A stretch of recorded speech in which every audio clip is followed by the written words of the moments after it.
शिक्षक का धर्म दिनकर सर अपने विद्यार्थियों के बीच काफी लोकप्रिय एक सेवानिवृत्त शिक्षक 3 दिन पूर्व ही शहर के एक अस्पताल में इलाज के चलते उनका देहावसान हो गया था। उनको श्रद्धांजलि देने हेतु आज प्रार्थना सभा आयोजित की गई थी। समय हो चला था, इसलिए लोग धीरे धीरे एकत्रित हो रहे थे। ठीक समय पर सभा शुरू हुई।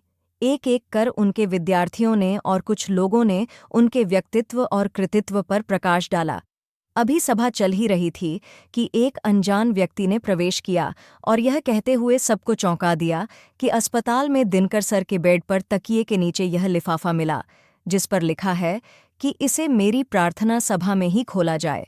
दिनकर सर की इच्छा के अनुरूप एक व्यक्ति ने लिफाफा खोला। लिफाफे एक पत्र प्राप्त हुआ। माइक से उस पत्र का वाचन शुरू किया। प्रिय आत्मीय बंधुओं, जब यह पत्र पढ़ा जा रहा होगा तब तक मैं संसार से विदा ले चुका होऊंगा। मेरा यह पत्र मुख्यतः शिक्षकों से अपने जीवन के अनुभव बांटने के लिए है। अगर वह इससे कुछ प्रेरणा ले सके तो मैं अपने जीवन को धन्य समझूंगा। बात 1975 की है। एक शिक्षक के रूप में कार्य करते हुए मुझे 20 वर्ष हो चुके थे। इसी दौरान एक बार मैं अपनी धार्मिक यात्रा पर वृंदावन गया हुआ था। वहां एक संत राम सुखदास के सत्संग में जाना हुआ। प्रवचन समाप्त होने पर मैंने अपनी जिज्ञासा उनके सामने रखी। स्वामी जी, मुझे ईश्वर में बहुत आस्था है, परंतु मैं नियमित पूजा पाठ कर्मकांड आदि नहीं कर पाता हूँ और इसमें मुझे रुचि भी नहीं है। कृपया बताएं, मैं ईश्वर की कृपा कैसे प्राप्त करूं? स्वामी जी थोड़ी देर चुप रहे। कुछ देर सोचकर उन्होंने कहा, देखिए, भक्ति का अर्थ होता है सेवा। अगर हम इस दुनिया को ईश्वर का ही स्वरूप माने और सभी के प्रति सद्भावना रखते हुए सेवा भाव से अच्छे कर्म करें तो यह भी ईश्वर की ही भक्ति हुई। कुछ देर मौन रहकर स्वामी जी ने फिर प्रश्न किया, अच्छा, यह बताइए कि तुम क्या करते हैं? जी, मैं एक शिक्षक हूँ। तुम्हें अपना यह कार्य कैसा लगता है? बहुत अच्छा लगता है। बच्चों के बीच रहना और उन्हें पढ़ाना, इसमें मुझे आनंद प्राप्त होता है। तो अपने इसी कर्म को ईश्वर की भक्ति बना लो। देखा जाए तो शिक्षक का विद्यार्थी के प्रति, व्यापारी का ग्राहक के प्रति, डॉक्टर का मरीज के प्रति, नेता का जनता के प्रति यदि सेवा का भाव मन में जागृत हो जाए तो यह यथार्थ भक्ति हुई। 2-3 दिन बाद हम अपने गांव लौट आए और एक बार फिर मैं अपने स्कूल में था। स्वामी जी की बातों से तो अब बच्चों को पढ़ाने में मुझे और भी आनंद आने लगा। हालांकि जल्द ही मुझे एहसास हो गया कि ईश्वर के प्रतीक चिन्ह मूर्तियों की पूजा करना तो फिर भी आसान है। कभी भी स्नान करा दो, कुछ भी भोग लगा दो, स्तुति करो तो ठीक, ना करो तो ठीक, उसकी तरफ से कोई प्रतिक्रिया नहीं, कोई नखरे नहीं। पर ये बच्चे, उफ़, इनकी चंचलता, शरारतें, जिज्ञासाओं से भरा मन, कितनी कठिन है इनकी भक्ति।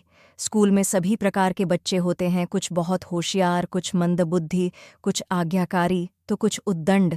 ऐसा लगता था जैसे ईश्वर इन बच्चों के माध्यम से मेरे धैर्य, सहनशीलता की परीक्षा ले रहा हो। पर इन सब बच्चों में मेरी ही कक्षा 8वीं का एक लड़का विजय ऐसा था जो बहुत ज्यादा समस्यामूलक था। उसका व्यवहार एक अत्यंत आवारा, बिगड़ैल बच्चे की तरह था। पढ़ाते समय बीच बीच में बोलना, शिक्षकों पर फप्तियां कसना, बच्चों के साइकिल की हवा निकाल देना या उनका सामान गायब कर देना, यह उसके लिए रोज की बात थी। और इन सब में वह अकेला नहीं था, उसकी पूरी टोली थी। उसकी इन हरकतों से कभी कभी इतना गुस्सा बढ़ जाता कि मैं उसकी जोरदार पिटाई कर देता। यह सब मेरे बस के बाहर की चीज थी। समय इसी तरह निकल रहा था कि एक दिन सूचना मिली कि विजय का भयंकर एक्सीडेंट हो गया है और उसके दोनों पैर फ्रैक्चर हो गए हैं। सुनकर दुख तो हुआ, परंतु हम सबके लिए यह राहत की बात थी कि वह 2 महीने स्कूल नहीं आएगा।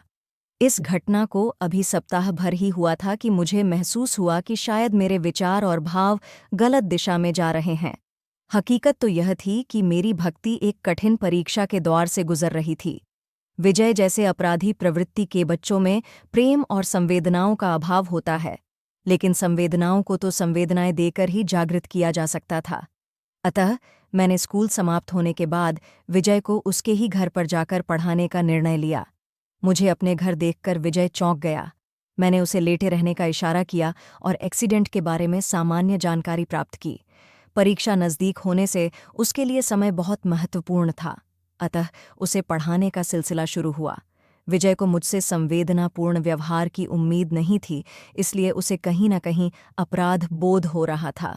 धीरे धीरे उसे पढ़ने में मज़ा आने लगा। मैंने महसूस किया कि वह पढ़ाई में बहुत अच्छा था।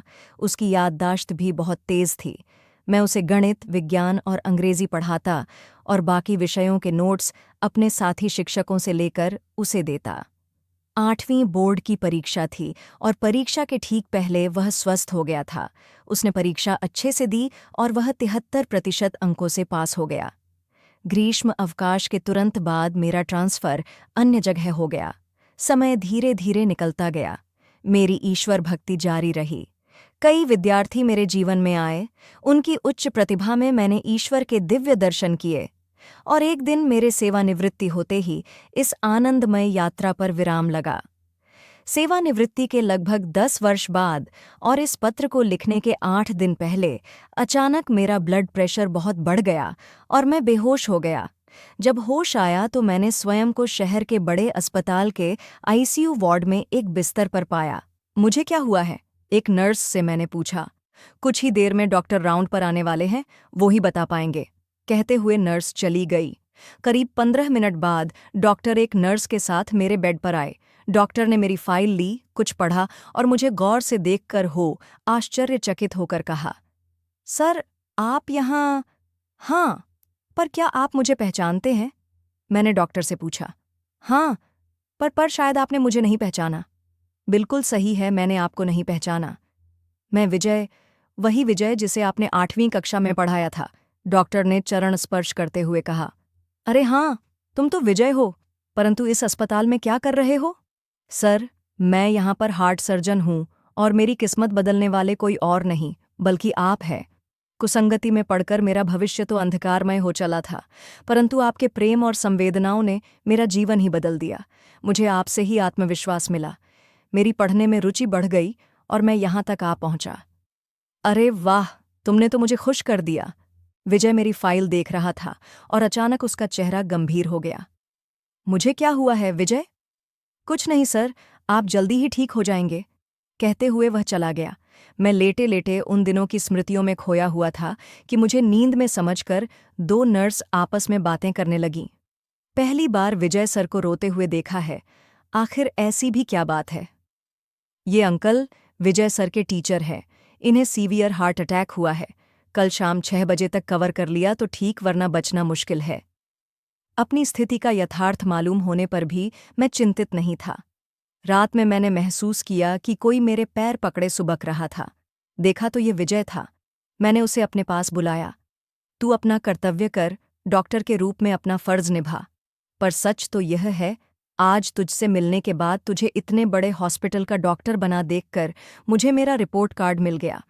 अगर भक्ति की परिणति परम शांति के रूप में होती है तो अब मैं पूर्णतया संतुष्ट हूँ। एक शिक्षक के रूप में मेरी भक्ति को ईश्वर ने स्वीकार कर लिया। अब मुझे कुछ नहीं चाहिए। एक तृप्तिदायक और आनंददायक मृत्यु मेरा इंतजार कर रही है।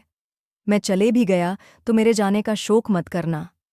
एक डॉक्टर के रूप में दुखियों की सेवा करना। मुझे कब नींद लग गई पता नहीं। सुबह होकर खिड़की से मैं अंतिम बार सूर्य के दर्शन किए। शायद सूर्यास्त न देख पाऊं। आज 6 बजाने में लगभग 3 घंटे हैं जब मैंने यह पत्र लिखना शुरू किया। मेरा यह पत्र इस बात की गवाही देने के लिए है कि सच्चे भाव से की गई सेवा कभी व्यर्थ नहीं जाती। मेरा शिक्षक साथियों से यही कहना है कि किस हीनता में जी रहे हो तुम। अपना महत्व समझो। अरे ये डॉक्टर, इंजीनियर, कलेक्टर, मंत्री, संतरी आदि, ये सब तुमने ही तो बनाए हैं। तुम ही तो शिल्पकार हो इन सबके। अपने गौरव को पहचानो, उत्तरदायित्व को समझो। राष्ट्र के निर्माता हो तुम, कोई मामूली इंसान नहीं हो तुम। वो देखो छुट्टियां खत्म होने वाली है, वो देखो स्कूल का गेट खुलने वाला है। शिक्षा के पवित्र स्थान को बुहार लिया या नहीं तुमने? पूजा की थाल सजाई कि नहीं अब तक?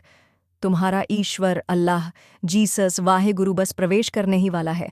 अच्छा, अब अलविदा, अलविदा, अलविदा। पत्र का वाचन समाप्त हुआ। बहुत देर तक सभी खामोश रहे। अचानक सभी को ऐसा महसूस हुआ कि जैसे दिनकर सर कहीं गए नहीं हैं।